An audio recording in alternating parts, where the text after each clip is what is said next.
Okay, Thursday morning, beginning Ezekiel chapter 8, Yechezkel's chapters 8, 9, 10, and 11 all form a literary unit.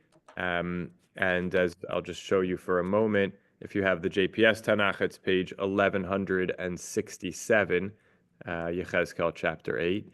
And it starts, before we get into the content, just to get the framework, it starts in the 6th year on the 5th day of the 6th month. Now it's not clear exactly what we're counting from, but we notice here 6th year, 5th day of the 6th month. And if we go all the way back to chapter 1, we'll see that that started here in verse 2 on the 5th day of the month in the 5th year of the exile of King Jehoiachin. The first verse says something about the 30th year, very, very not clear what that is. But then in Ezekiel chapter 1, verse 2, we're told the 5th day of the month in the 5th year of the exile of Jehoiachin. So 5th day of the month in the 5th year. And now here in chapter 8, we're in the 6th year, 5th day of the 6th month. So a little more than a year seems to have passed since chapter 1. And it's maybe, and it seems like we're dating from the exile of Jehoiachin, which remember, that was in 597, the first wave of exile. Yechezkel goes to Babylonia with the first wave of exiles. It's still another 5 years or so until 586 when the temple is destroyed and the remainder of the Jewish residents of Judea are exiled more or less, mostly to Egypt. So we're kind of halfway between exile 1 and final destruction, exile wave number 2. And a little more than a year has passed since the previous dated prophecy. And that maybe shouldn't surprise us so much because we recall going back a few chapters that God told Yechezkel, let's find that, that he should lie on his left side for 390 days and then on his right side for another 40 days. So that takes us to a year and change. And so maybe, that prophetic instruction came pretty much on the heels of his first vision in the book. That amount of time has passed. He completed that prophetic duty, and now we're on to the next. So it may be that we're moving somewhat sequentially in this part of the book. He had his first prophecy. He had his long theater actions, and now we have a new prophecy. That's how chapter 8 starts. Now just going to skip ahead for a moment to the end of chapter 11, where we will see, a spirit carried me away and brought me in a vision by the Spirit of God to the exile community in Chaldea.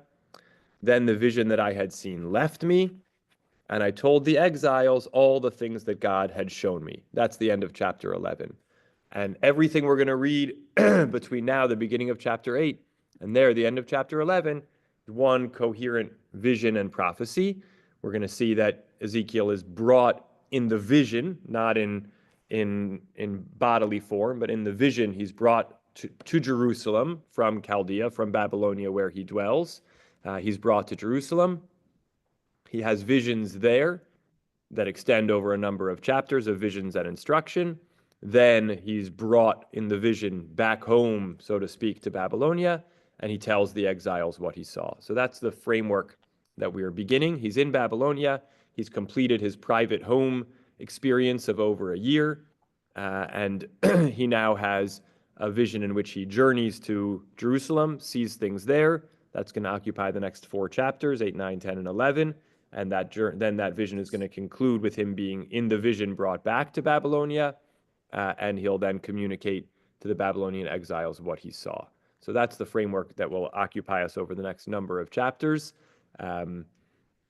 Hopefully we finish it before we break for the summer. We'll see how we do. And this is yet another very graphic. By graphic, I don't even mean gory graphic, just a very, very visual depiction that we get from Yechezkel. We're going to see in chapter 8 4 different scenes which he is shown, and each of them reflects idolatry. We've been reading about generic descriptions of Israelite idolatry. Now we're going to see specific scenes and examples. So we get a flavor of like, well, what was the idol worship that was going on? As we read, it's not totally clear if these are simultaneous, contemporaneous visions, or if he's sort of being shown, a slideshow of a collage of different idolatrous experiences over an extended period of time, including time from before he was born. It's not clear to us. We don't get sort of timestamps of the visions. He's just shown these scenes. We don't have any way of knowing whether they're all happening right then and there as he's seeing them, or whether these are, again, like little films of things that have happened over the last number of decades or even centuries. But God is sort of saying, I've been telling you about idolatry. You want to see what I mean? This is what I mean. Yes. A key word which we're going to see repeated throughout this chapter is the shoresh resh ayin aleph, resh ayin hey. Sorry, one more time. Resh aleph hey, which is the verb for seeing, and we're going to see an emphasis on what Ezekiel is shown, what he sees, seeing in the darkness, the question of whether the subjects of his visions can see and whether they think they are being watched. So this root of seeing is very significant, and the visions that he's being shown are taking place. The context, the setting is the temple, and as Rabbi David Sober in one of his podcasts points out, the temple is, of course, a place in which seeing and being seen is a central theme. When the Bible talks about the pilgrimage festivals, talks about 3 times a year, Yera'eh kol zechorcha et penei Hashem. All of the men amongst you shall be seen by God's face. One of the commentaries, more modern commentaries, thinks that the original text was meant to read Yireh et penei Hashem. You will see God's face. But the rabbis were a little skittish about that, so they revocalized it as you will be seen by God's face. Either way, the temple is very much a site of seeing and being seen. And Rabbi Sober points out that going all the way back to the binding of Isaac on Mount Moriah, which the sages associate as the site of the temple, that mountain after the binding of Isaac is called Hashem Yireh, God will see. As people say, Bahar Hashem Yera'eh, God will be seen on the mountain. So one of the kind of prefigurings of the temple in Bereshit also centers around the theme of seeing. So that's going to be the central keyword of this chapter. And we'll get these glimpses of idolatry and try to understand Ezekiel's understanding of them. But the consequences of it and what he's being called to do as a result, we won't see until next chapter. So for now, we're focusing on what we're seeing and what he saw. So let me share my screen again with the text.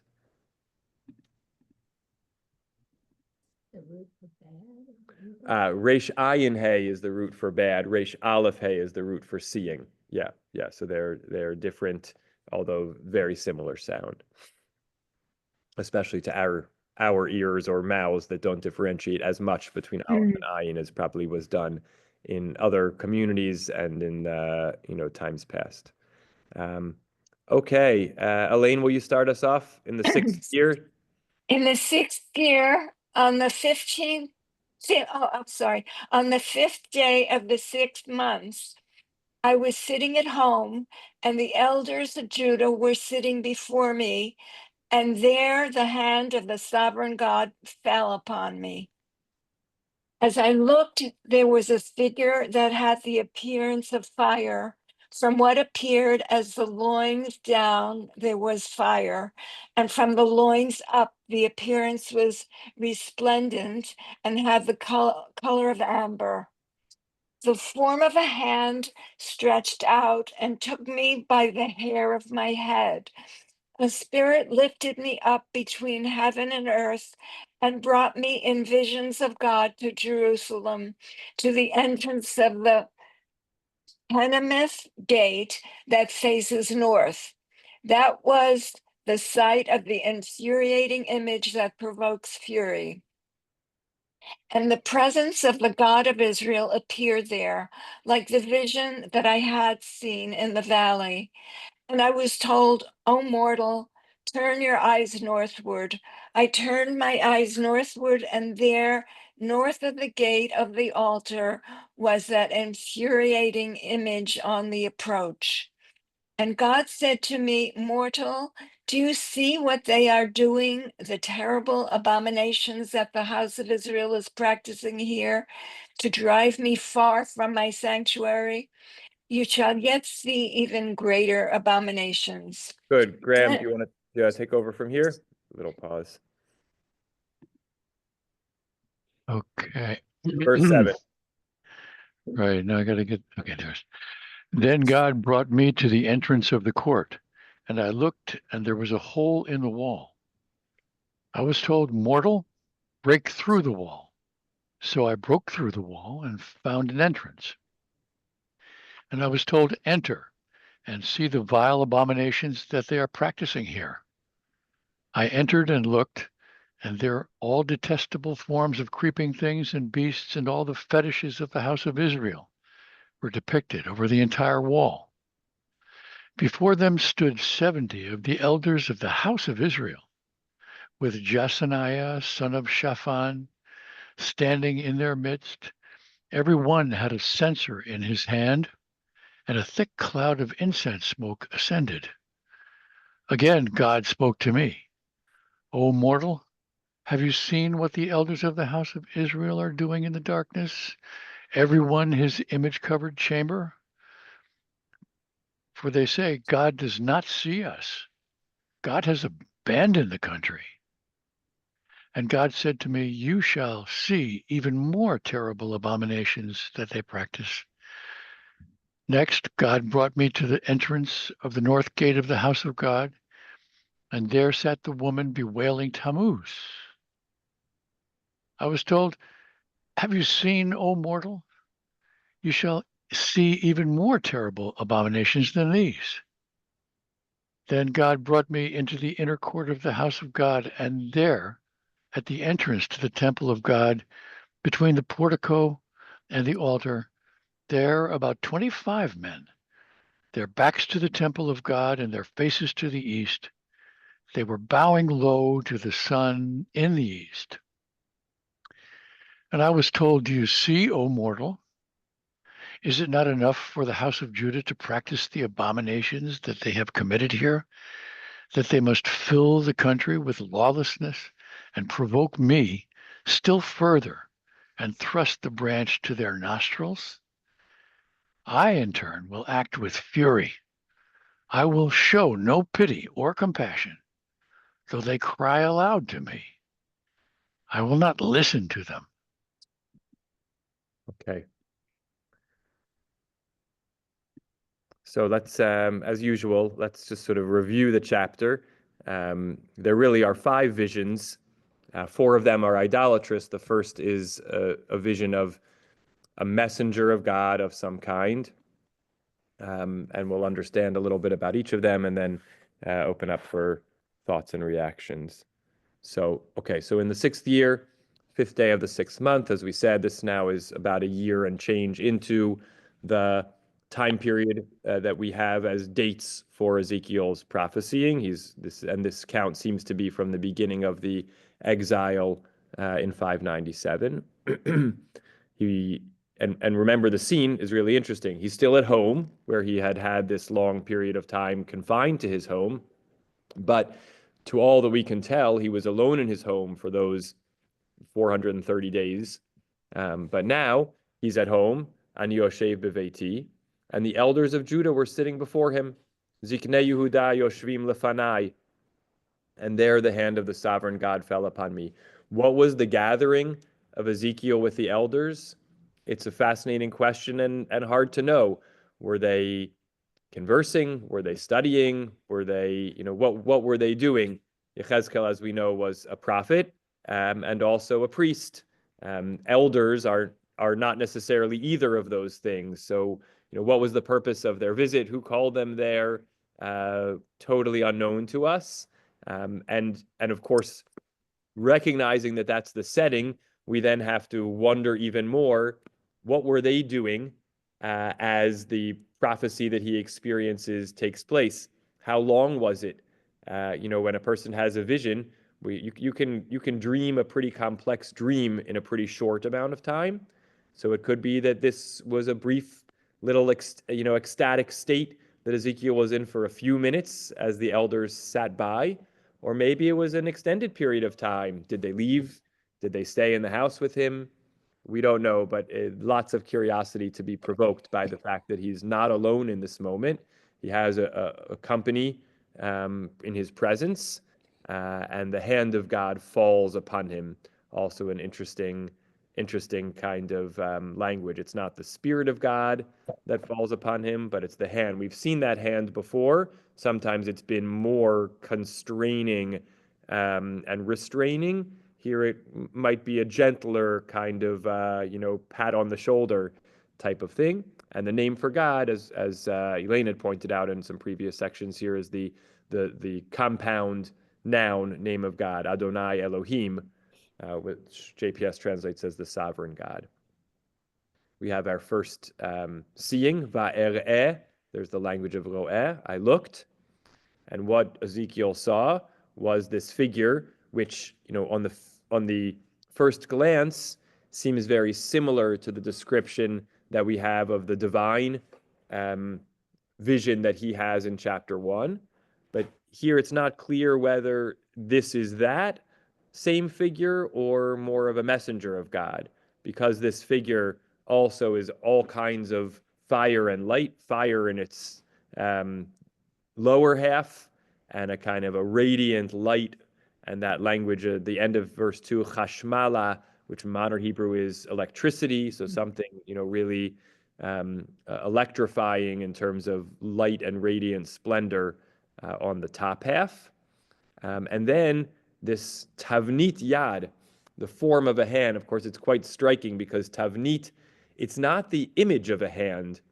The language of tavnit is like boneh. It's a structure. It's something that looks, feels, seems very embodied. And in light of the fact that we're railing against idolatry here, the idea that Ezekiel seems to be experiencing a hand of God is really interesting. It's not that corporeality or embodiment of the divine is off limits here. You just can't have embodiment of idols, but God could somehow, or this divine messenger could somehow have something which doesn't just look like, but seems to have the structure, the physicality, again, in a vision of a hand. And the hand took him.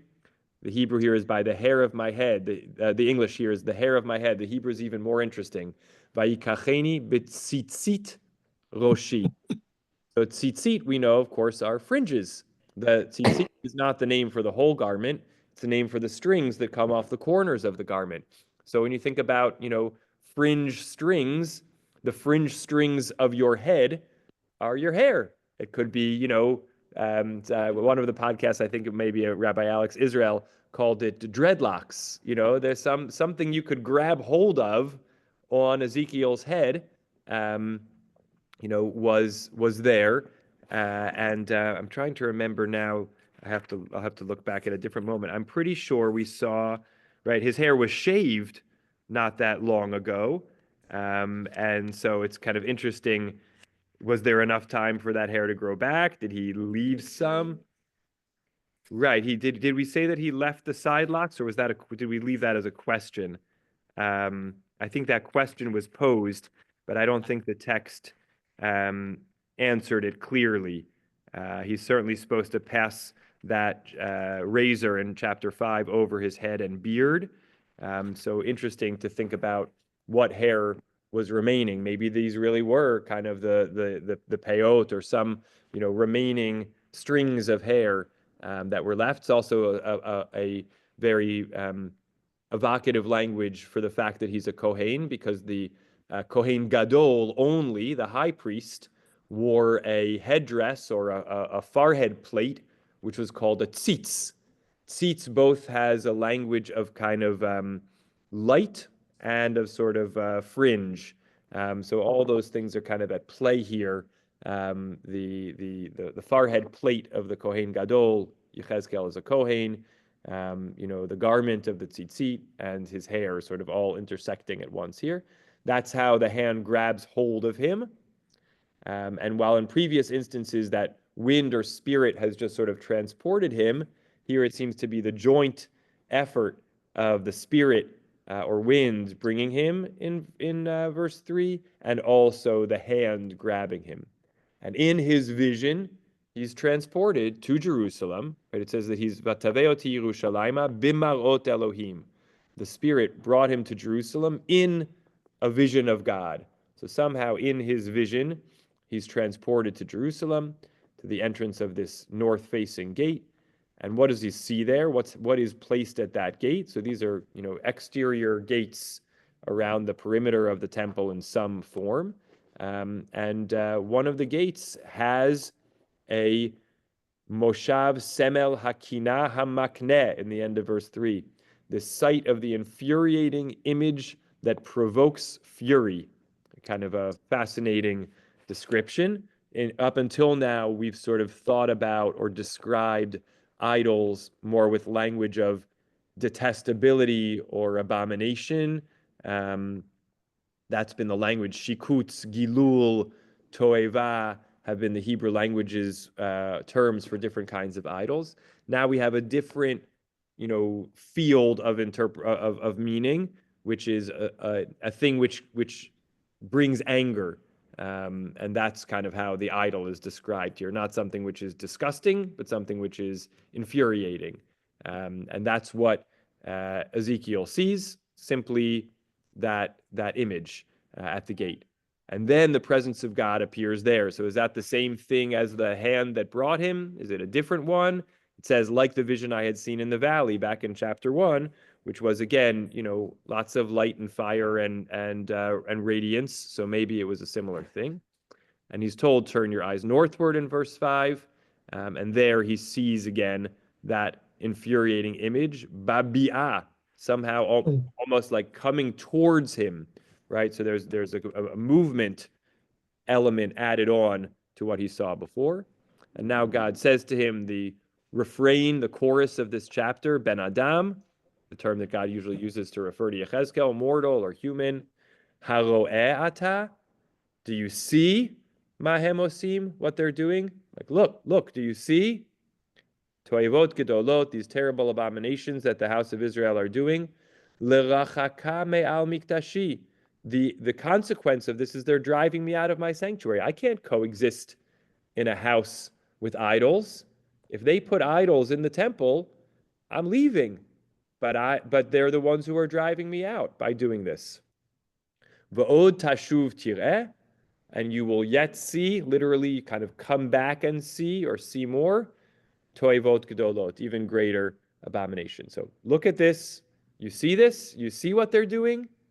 You ain't seen nothing yet, basically, is what that second half is. Od tashuv tireh, you got a lot left to see. So the first outer kind of, outermost vision, introductory vision out at this outermost north-facing gate. In fact, a lot of the Midrashic literature about the exile of God's presence from the temple, God goes out to the north. So this idol has been placed there. Some people speculate that this was, a long time earlier in the time of the king Menashe, who placed an idol in the sanctuary. So maybe it was a vision of that, not necessarily contemporaneous with Ezekiel, but God might be taking him on a retrospective. You see the generations of idolatry that I've had to put up with? They're driving me away. Then in verse 7, God brings him to the entrance of the court, so we're moving further inwards.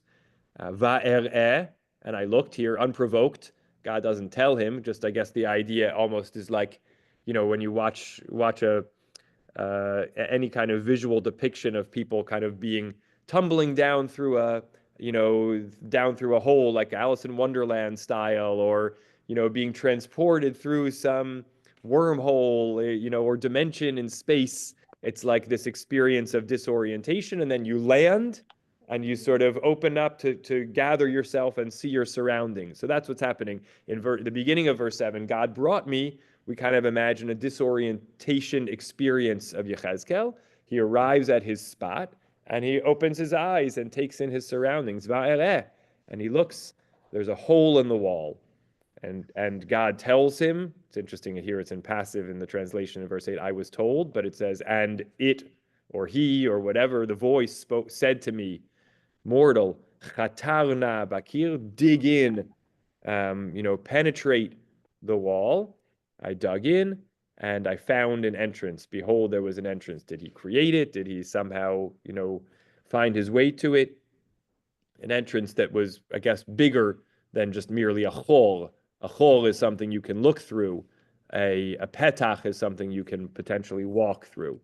And God says to him, right, gate 9 3/4 from Harry Potter, right? And I was told, or the voice again says, or God again says, verse 9, come and see the vile abominations that they are practicing here. Va'avo va'ereh. We literally have had, 4 verses, and 3 of the 4 we have this key word of seeing. In verse 10, I entered and looked, and behold, basically the wall is filled with these graven images into the wall of all kinds of animals that seem like they are being worshipped. How are they being worshipped? They're mechukeh, they're engraved upon the wall. How are they being worshipped? Well, in verse 11, we're told 70 elders of Israel, right? So remember, Ezekiel's sitting in front of actual elders of Israel in his house, and now he's transported in a vision to Jerusalem, and there he sees a very different scene of elders of Israel, including Yaazanyahu, whose name literally means like the ear of God, or my ear is God, right? Like listening to God. And what is Yaazanyahu ben Shaphan from the Shaphan family, which was a very loyal a family that we've seen in Yirmiyahu as well, standing amidst them. And what are they doing? Everybody's got a makteret, an incense pan, well, translated here as a censer, in their hand, and they're performing an incense ritual. They seem to be doing an action of worship to these graven images of animals and beasts on the walls. Now, when you hear incense and the temple, I have two immediate associations. One is Nadav and Avihu bringing their foreign fire and being struck down.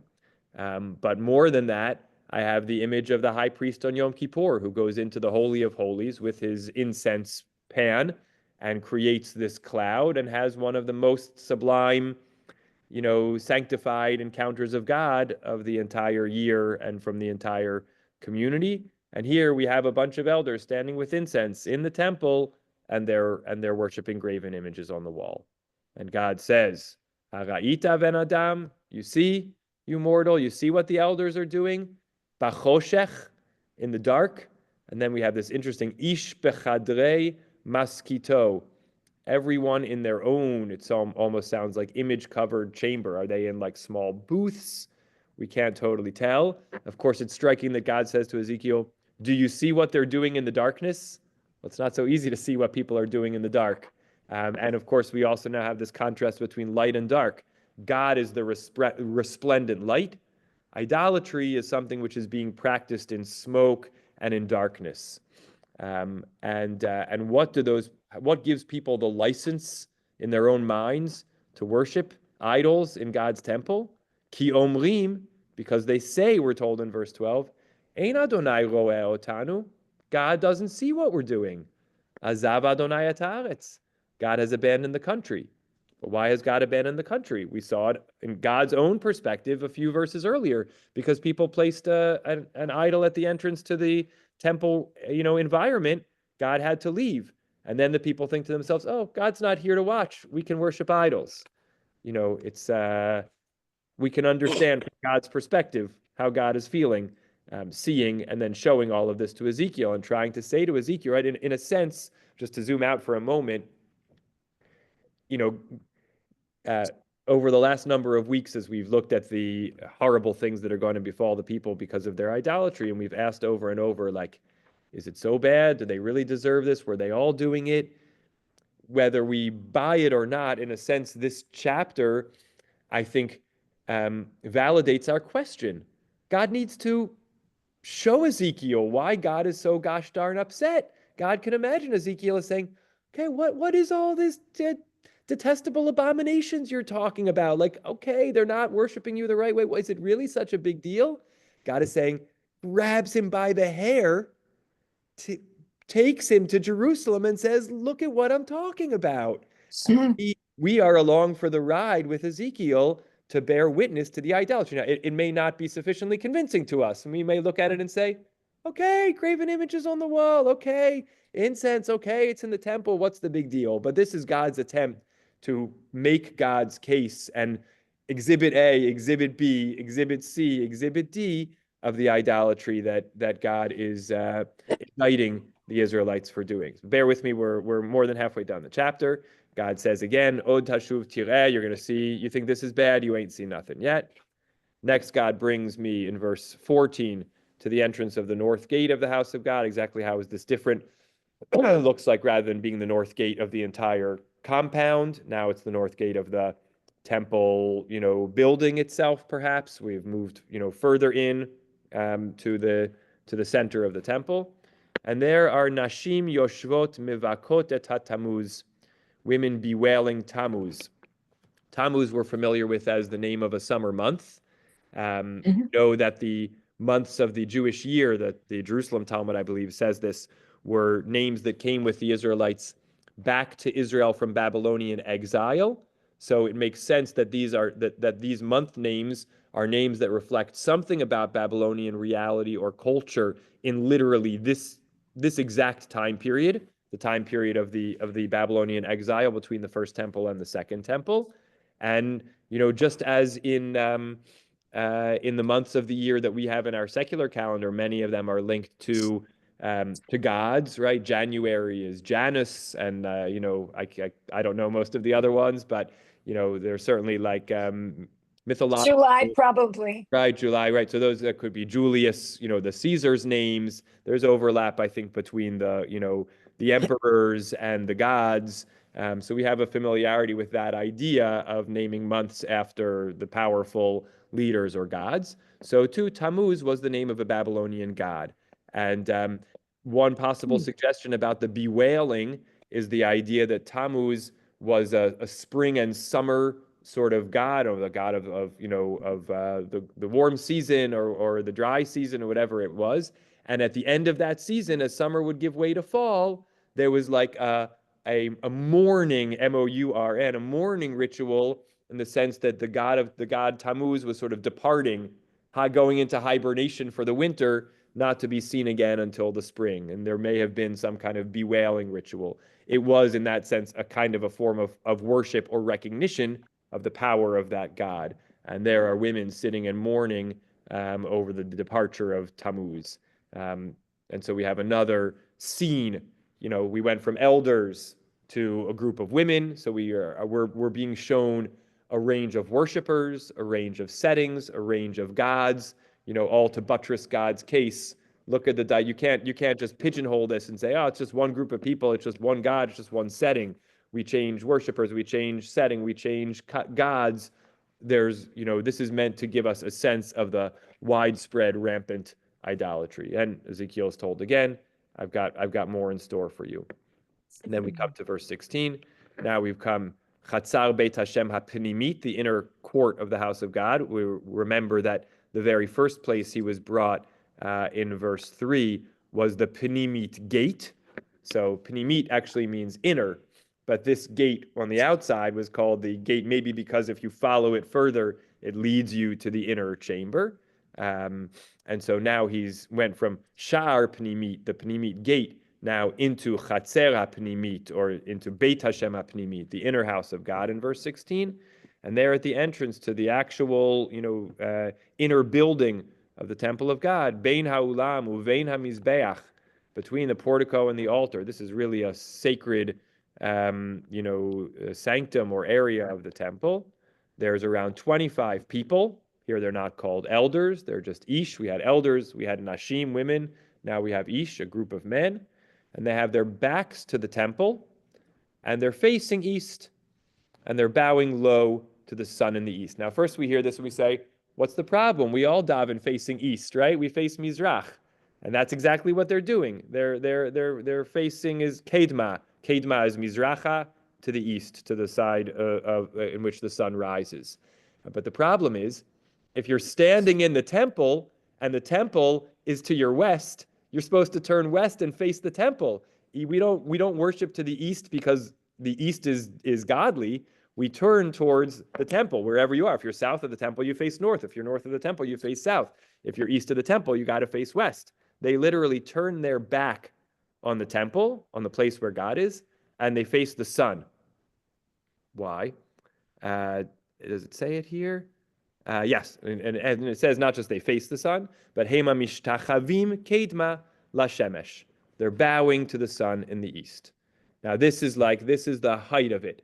Okay, it's one thing to put an idol in the temple gate. It's another thing to put it in one of the temple chambers in the dark. It's another thing to literally stand at the inner sanctum of the temple, turn your back to it, and worship the sun.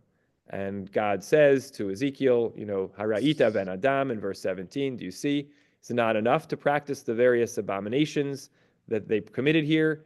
Not only that, they fill the country with lawlessness, and they anger me. And then we have the strange phrase, Hinam sholchim et hazemora el apam.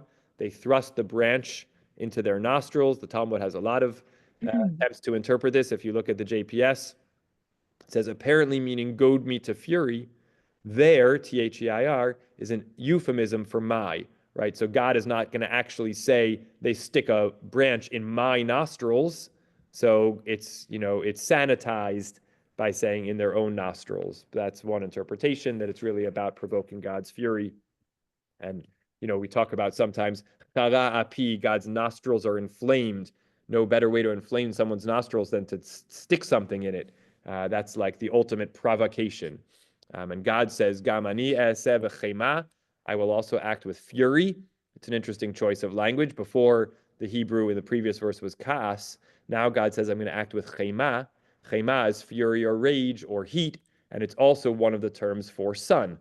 The same three letters. The sun is not just shemesh, as it was described in verse 16, but also chama, because it's a source of heat as well. So God says, I'm also going to act in chema, almost a little pun. They're worshiping the chama, I will respond with chema.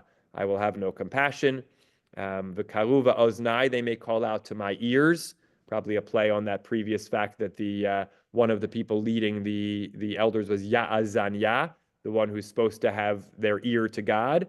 God says, they might try to cry out to my ears, kol gadol, even a big loud voice, velo eshma otam, I will not listen. So really profound visions. Again, we're not done the vision. Ezekiel, God has a lot more to say to Ezekiel. There's a lot more coming in the subsequent chapters, but we get these 4 scenes. Again, they may have varied in time. They definitely vary in place. They vary in which God is being worshipped. They vary in the mode of worship. They vary in the people participating in the worship. And this is God's attempt, to prove to Ezekiel why a strong response to the idolatry is necessary. It's, and the theme of seeing, you got to see what's going on to understand is the core keyword here in this chapter. I see Lance's hand, and then happy to hear from others. Go ahead, Lance. Okay. Number one, I just want to make clear that I'm an academic, not a rabbi, and I think tangentially, horizontally, comparatively, and intertextually.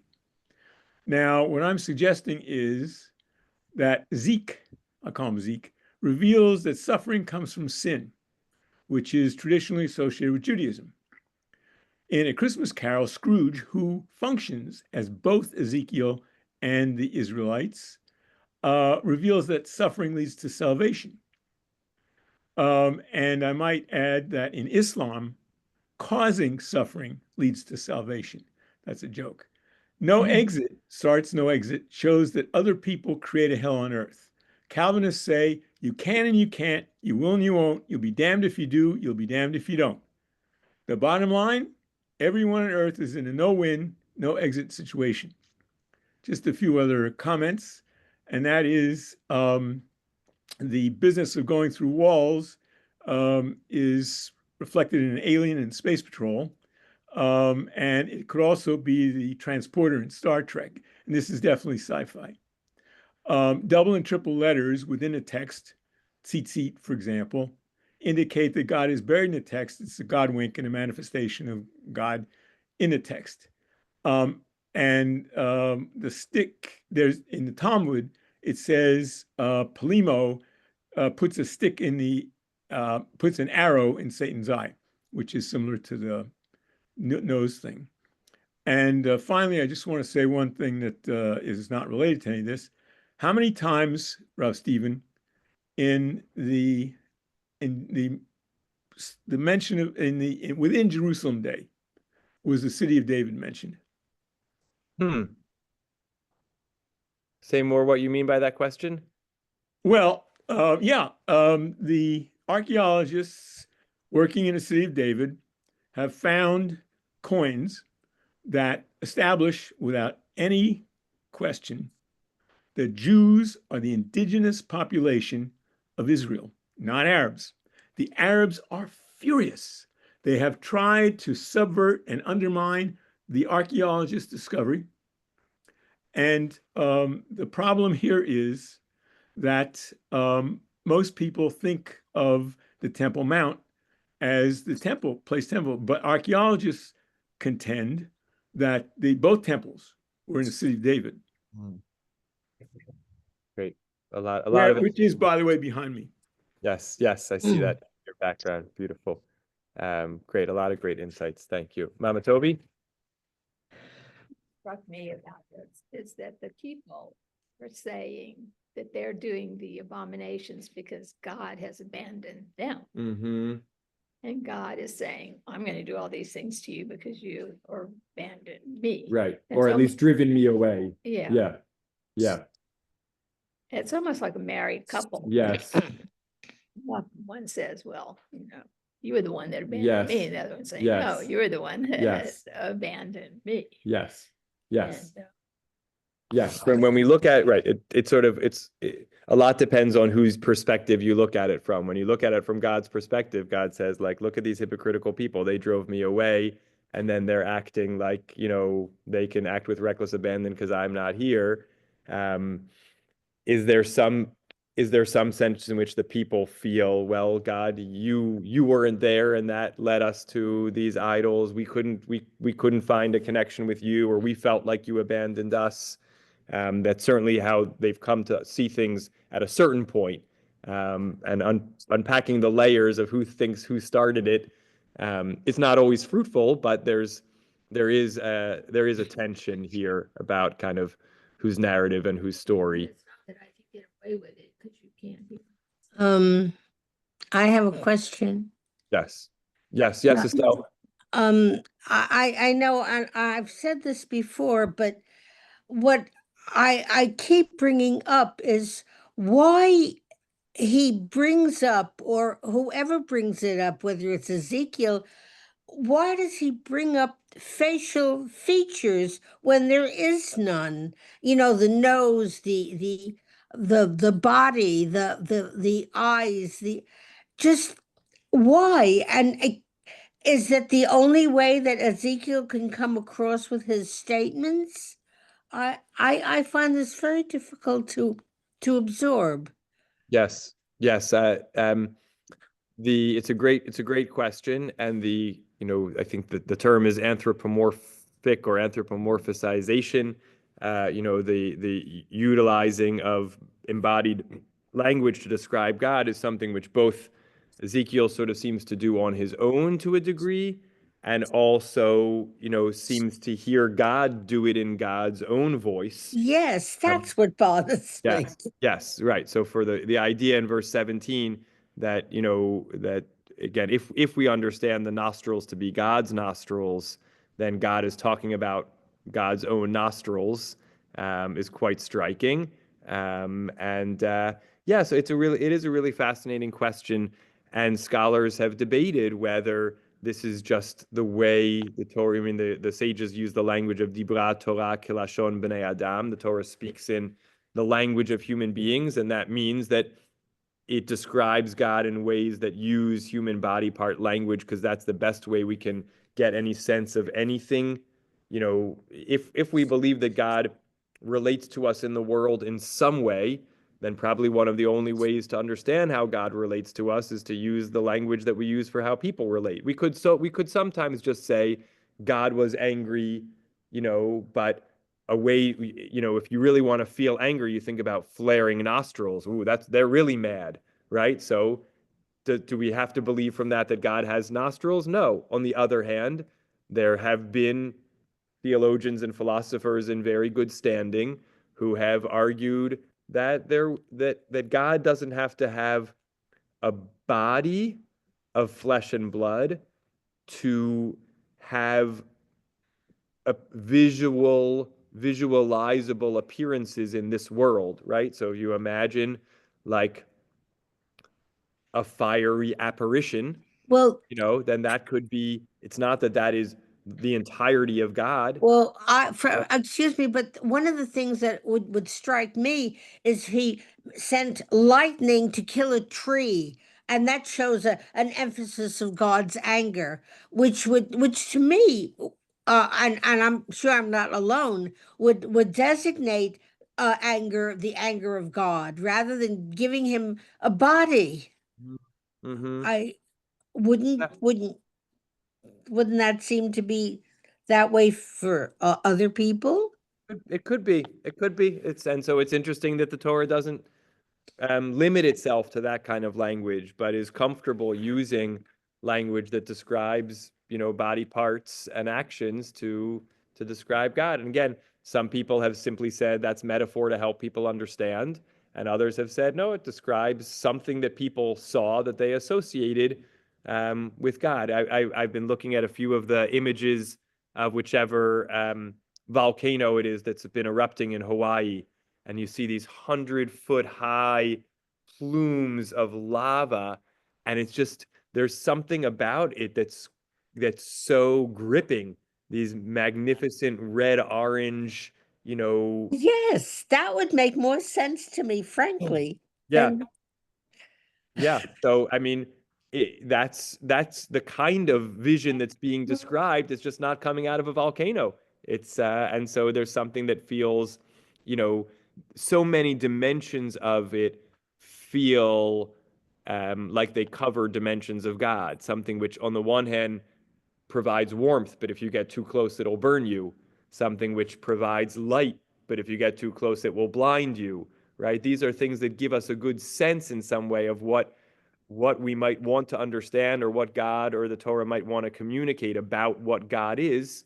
And having a vision can communicate something about that, but getting into too embodied of territory can be very risky. So that, different people land in different spots on that spectrum. Arnie and then Graham. I have two thoughts that I would love to get feedback on. First of all, God talks about God's coming from the north. And I always thought that the north was the place that the Messiah is going to come from. And here God's emissary is fiery and scary.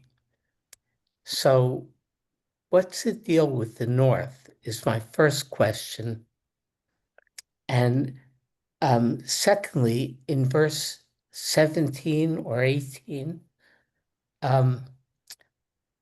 the translated word, I think, is lawlessness. In Hebrew, it's Hamas, which, speaking about Hamas and lawlessness, is very topical, of course, but I think it's also mentioned in Parshat Noach, before the flood, where the world is lawless and evil. And I'm wondering if there's some counterplay between the state of the people and the state of the earth in Noah and the punishments. Great questions. Sorry, I only went on mute because we have some background noise here in the lobby. I think they're great points. First of all, the north is, I don't remember off the top of my head the idea of the Mashiach coming from the north. So much of the language of messianic times is the ingathering from all four corners. But if there's a particular association with the north, if you come across it, send it my way. I don't have it at my fingertips.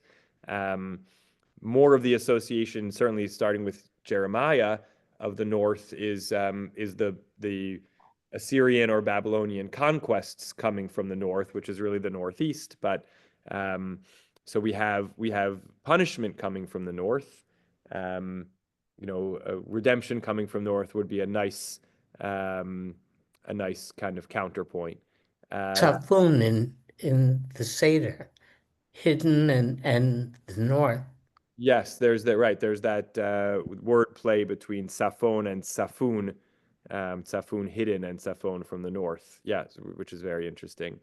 To your second comment about Hamas, yes, in fact, in the previous chapter, we noted that there was both the appearance of the word Hamas and also other language. Maybe that was back in chapter 7. Other language, Kate's ba, doom is coming. We had that same language that God tells Noach, Kate's kol basar ba lefanai, the end of all flesh is coming before me because the land is filled with Hamas. Again, corruption, perversion, lawlessness, injustice. So there definitely feel like some Noach associations here, which is, appropriate for a foreshadowing of a destruction, which is not going to be a complete destruction, but neither was the destruction of Noach, but certainly a cataclysmic destruction. So that the overlap there definitely resonates. Yeah. Graham? Yeah, so it seems like the people it seems like the people are saying to God, in effect, we know better. The people are not only idolatrous, but they are also like smug little wise guys, so to speak. For this attitude, there will be even greater punishment than they would have gotten for just having made a mistake about worshiping idols. But there's no repentance here, to get to Lance's point about Scrooge. And the people are evidently righteous about their disobedience. So I have this rhyme. It's from the people's point of view. They're saying, okay, so we stumble. Okay, so we fall. It's no big deal when you think of it all. Clouds close around us, sky's getting gray, but sunshine tomorrow will be on its way. So please cool your jets. Calm the worries you feel. We've just hit a speed bump. It's not a big deal. And God says back to them in so many words and in so many visions, you look but do not see the truth so clear. You listen and listen, but nothing you hear. Blind to the signs that come ever so near. Eyes wide shut, your hearts are all blind. Worship the Creator, not the creation, for I am the source of a radiant nation. Oh my God. Your sentence, repentance, will carry the day as soon as your idols get out of the way. Well, beautiful. Graham, you are incredible. Well, thank you. And I love the poem as always. And my only comment back on kind of the framing is what feels in a small way different in this chapter than in some of the others is there's much less what you're describing about the smugness. It's not that it's not there. I think we just don't see it in this chapter because I don't feel like I see it as much in this chapter because God almost wants to show Ezekiel the people's almost oblivious innocence in their worship. He's like, it's these little windows in, and what we're seeing it doesn't, obviously there's a brazenness to the fact that it's in the temple, but we just sort of feel like we're seeing these little for the people, it's almost like uncomplicated. Yeah, like I more than the tone of spiteful, abandoned, spiteful, hateful and haughty abandonment of God.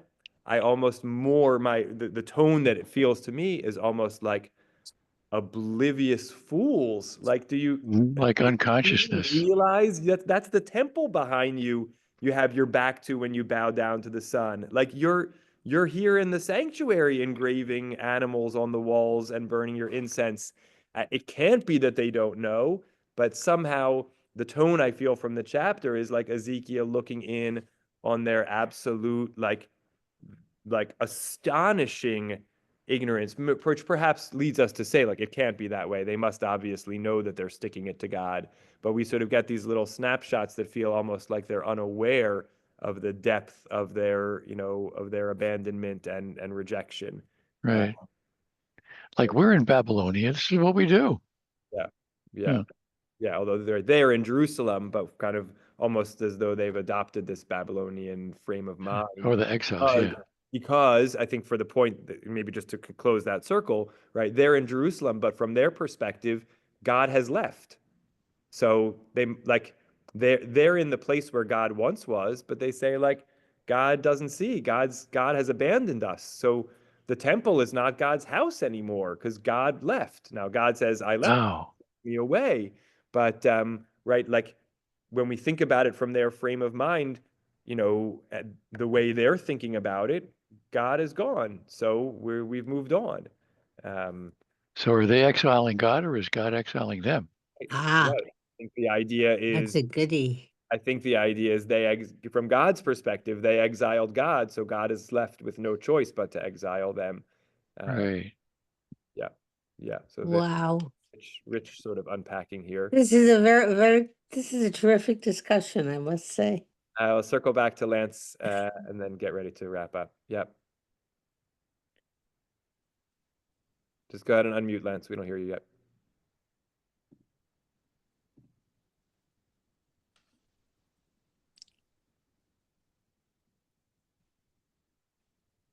Okay. Estelle is channeling Maimonides.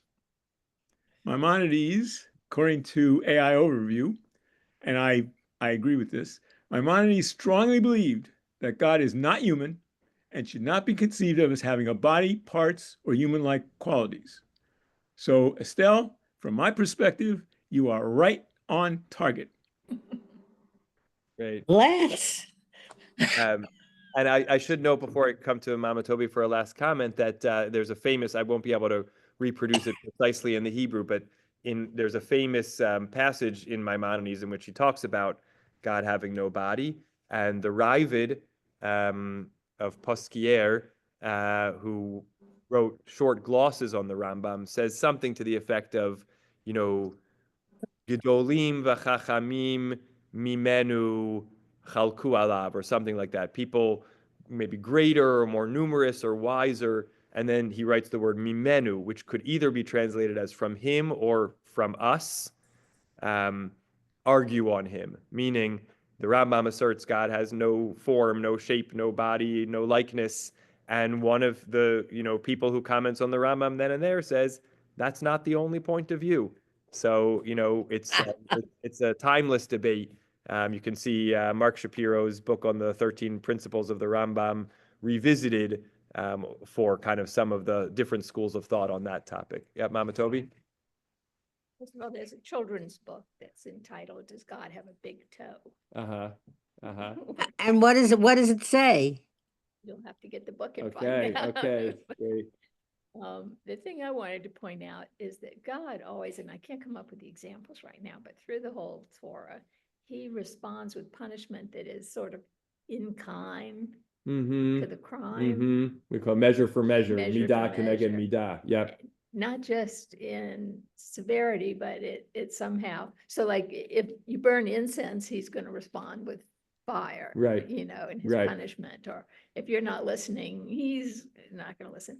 And I think that the anthropomorphism is almost like a way to respond to idolatry. If you're going to believe in gods that have power and hands and Mhm. do things, then I'm going to reach out with a Right, hand right. and like kind of Right. and show you these. No, I don't follow that at all. You Hold on, think Estelle, hold gods on. have a nose, Sorry. have the fury of the nose, or if you fill the land with fury, then I'm going to respond with Right, fury. right, It's sort of like, right. No, God is not supposed to respond like that. Okay, I'm sorry. okay, but He's it's responding like a person, and that's not the way of God. right, right. But I think Mama Toby's making a really interesting point, which is if we understand it in a way as God saying, if you're not able to exist in a relationship with me, the incorporeal, intangible God, and you need to resort to physicality, well, I can play that game. I can enter into the universe with physical representations. It's not God saying, oh, surprise, I actually have a body, but somehow saying, like, I can act in the world in physical ways if, to God. So it's No, instead of raising the people up to his thinking, he's going down to the people's way of thinking, and I don't think that's the way it should. Well, Yeah. he wouldn't do that if he were around, or she, or it. Yes. Okay. Good last comment for now. Well, Oh, nobody yeah. nobody knows if they have a toe until they stub it. Right. Right. Right. Well, God would not. Okay. In Christianity, God is definitely corporeal in Jesus. Right. We understand all that, but Jesus Not in never claimed to Judaism. be God. He claimed to be the Son of God. Still a body. Yes. God Feel free to obviously Well, has feel sex. free to continue this Really conversation. interesting. Eh? Although I'm going to close up for now. But a very rich chapter, lots of great discussion. And as always, I want to quickly check my calendar before speaking out of turn about next week. It is Shavuot in the first half of the week, but I believe we should be on for, let's see.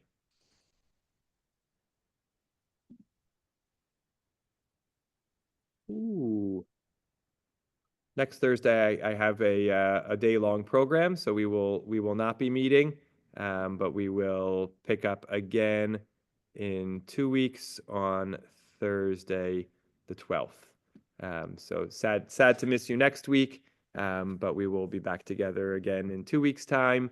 For those who are able to be here in person for Shavuot, we have a lot of phenomenal learning over the couple of days with great scholars in residence and a lot of great classes. And other good things coming up. So good to see everybody. Love to Mom and Dad. It was great Thank you. Thanks. Shabbat shalom. Good rest of thank the week. you.